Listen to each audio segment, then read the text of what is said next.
Welcome back, folks, to another top 10 videos for Omar GT. This is my 2018 top 10 games beaten. Sorry, it's been a while. I've been pretty busy. But as always, I'm going to start off with my honorable mentions. Some things I wish I could put higher on the list, but there's just certain things about them that I just couldn't, of course, put them on there, as you already know. So let's start off. One honorable mention is Deus Ex Human Revolution for the PS3 and Xbox 360. This is my first Deus Ex game that I ever played. I never played the previous ones. I did try the one afterwards, which I didn't like too much, but this is Human Revolution. Pretty good game, stealth mechanics. You can go in stealthy to complete missions or guns blazing, but gun blazing is very difficult. Stealthy is better. You have a lot of dialogue, a lot of story behind it. You have augmentations to your body. You're kind of almost like a cyborg in a cyberpunk city. Um, Very fun, very intuitive. If you love story with quite a bit of stealth gameplay or a little bit of firepower, this is a game for you to try out. My next honorable mention is made by Double Fine, and this is Broken Age. It is a point-and-click adventure game. A lot of text, quite a bit of dialogue.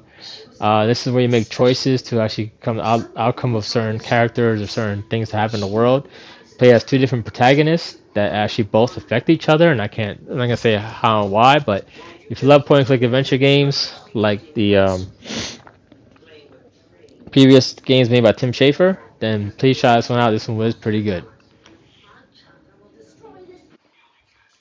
My last honorable mention is Metal Gear Solid 5 Ground Zeroes. This is the prologue to Metal Gear Solid 5 The Phantom Pain, and to me it's more of a tech demo, which is why it's not much higher on my list, or else it would be.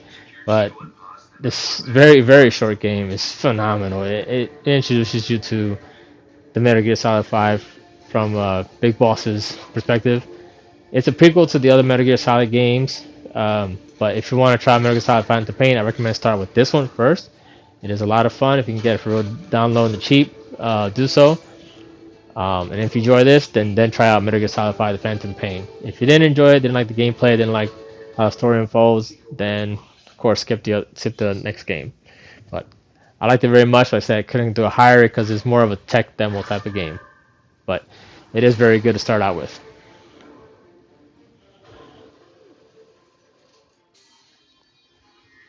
At my number 10 spot is a game made by Ubisoft, how you pronounce it. And this is Watch Dogs, the very first game.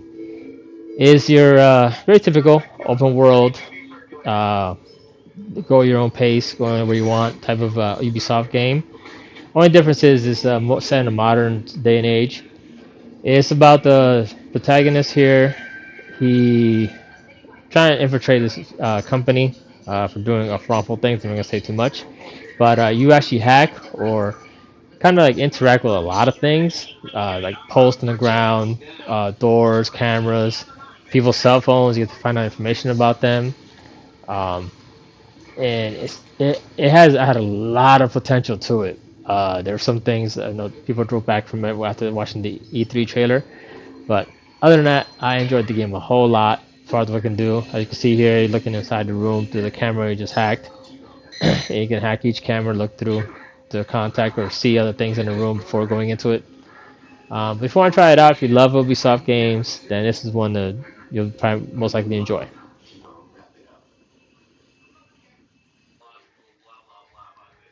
At my number 9 is Tales from the Borderlands. This is a game made by Telltales. It is also a adventure game, which actually your text, the choices you make can actually affect the outcome of the game, or who makes it to the end, who doesn't make it to the end, or what paths you take when people like you or don't like you. Typical Telltale game. They're in the height of their peak. Um, I gotta say, I've played a lot of the Telltale games, and this is actually probably up there in the top three that I like. But I haven't played them all. I'll tell you that. Wolf Among Us, I never finished it, but I did like that one as well. If you love Gearbox, love their Borderlands series, and but especially love the Telltales and want a good story, then this is one to jump into. Then maybe eventually go to the other Telltale games, or even try out Borderlands. But check it out.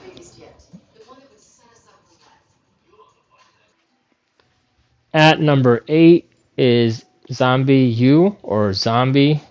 compared to what a game was renamed for PlayStation 4 and Xbox One. It is a single player zombie, typical zombie type game. It's like Dying Light or Dead Island, but only single player. It did have a great inventory system on the Wii U, but unfortunately that did not cross over on the other consoles. They don't have tablets per se. But other than that, it still was a fun game to play. You do a lot of backtracking, almost like Metroidvania, but it's not too much. Um, you do have inventory, that very limited inventory as well. If you love zombie games, you love games that you are first person perspective, that you can have limited supply, or it's almost like a survival horror, then do check this out. It's called Zombie, again for the PlayStation 4 and Xbox One.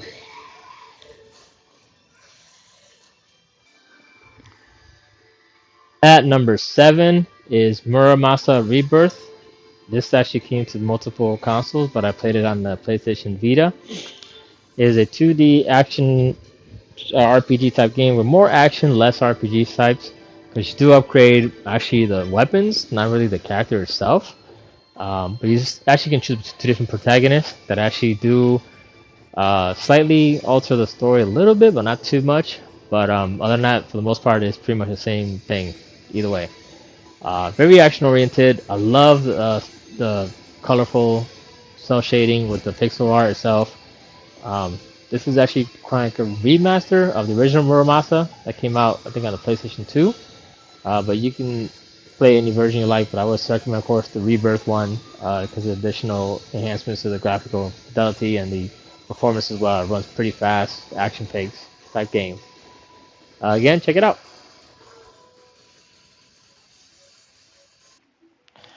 At number 6 is a game by Supergiant Games, and it's called Transistor. It is a 2D isometric action, also slightly RPG elements because you do have a grid as far as leveling up the character and weapon itself. It has a female protagonist, which forms a bond with a talking sword. It's set in a kind of futuristic, almost cyberpunk type of scenario where you fight off this corporation again to figure out where the sword came from as it's trying to find its way back. I can't say where, but it is pretty good. The action combat itself is so good. The story is good as well, but it's just the action combat is very good, very different as far as what you mostly used to. It is, I won't say turn-based, but it's more of a you have a gauge meter where actually time your skills. But try it out. At number 5 is Zombie Driver HD. This came out for the PlayStation 3 and Vita, and I believe it came out as well on Xbox, not too sure. It is kind of a Dead Nation with cars, almost Twisted Metal like, but not really Twisted Metal, just more like Dead Nation.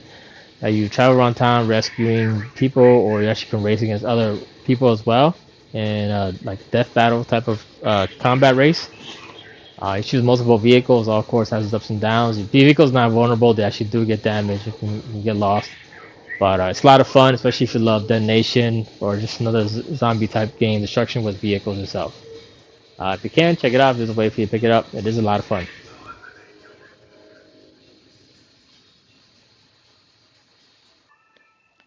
At number 4, and this is actually the last 2D game you'll see on the list, but there's a lot of 2D games that I played that year that I had a lot of fun with. This is Steamworld Dig.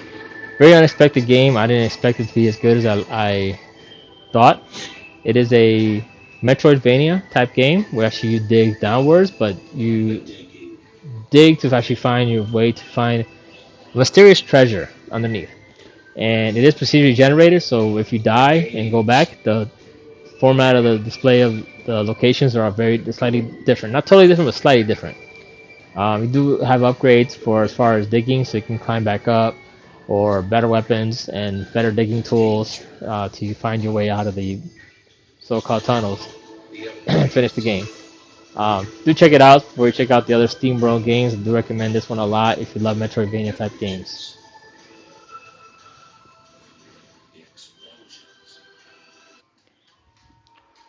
At number 3 is a game developed by Sucker Punch. It's one of the launch window games for the PlayStation 4, and this is Infamous Second Son. It is the third in the Infamous series, not too closely tied to the first two, but still slightly. You don't have to play the other two to play this. This one actually did have nice, beautiful particle effects when I first played it on the PlayStation 4. And again, it's a launch window game. If you love superhero type games where you're more of a antagonist or play protagonist because you can choose whether to be good or bad, just like the other Infamous games. But you do, I should play this now because when I played it on a 1080p TV, and it does have very nice, colorful effects that I should play it again on a 4K TV with HDR. I'm sure it'll look amazing. But if you can, check it out. If you are able to access this on a PlayStation 4, and I'm not sure if it's compatible on PS5, but if you can, try it out. At my number two is Overcooked. This also came to multiple consoles, the Xbox One, PS4, and Nintendo Switch. It is a single player or up to four player local co-op type game where actually, well, like I said, you cook. But it does have puzzling, challenging levels. You actually have to chop ingredients, pick them up, send them over to the cooking pot or stove, cook the meat, cook the vegetables, and then assemble the ingredients itself to serve to the customers within a very quick time limit. It does have an overall time limit for the level itself, so it does get chaotic. I don't recommend playing by yourself. I tried. It's just so difficult because you have to control two characters at once, alternating controls, but it's much more difficult with the timer going down. Three, I recommend the best play this, or even four. If you want a family game to try Overcooked. At my number one, and this one did play a lot.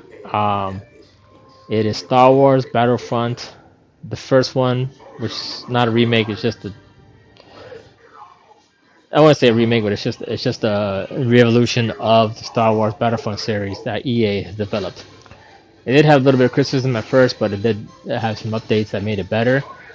Graphically, I gotta say, this is one of the best Star Wars looking games ever that came out that year, or previous year, sorry. But multiple environments you can play with. You have all these guns, environments that are the explosions themselves, even the sound effects are perfect to the T as far as movies. You have heroes that can actually, once you get enough points in the match, you can actually select the hero if they're available to use. And also with starfighters, you can use starfighters as well, and hero starfighters like the Millennium Falcon and the X-wing and Darth Vader's Tie Fighter. I'll also all the videos on my YouTube channel on when I used to play this game, but if you want to check it out, please do so. And it does have PSVR option, which is actually one of the best PSVR 1 levels that you fly in X-wing, and it looks amazing. It's short part, but it's a free update with this game that it comes with. Again, it's my number one because I'm slightly a Star Wars bias, but either way, it was still a great game. The only drawback to it was a little token system you have to collect in the field to select the certain weapons and also some of the vehicles themselves. You can't just select them right off the bat. But that's a part two resolved in most ways. But if you want to try the first one, it did have a lot of good maps, especially the DLC for Rogue One. I recommend a whole lot. So try it out. But thank you all for watching again. And I would stay tuned to my next video. Again, this is Omar GT, and thank you all for watching.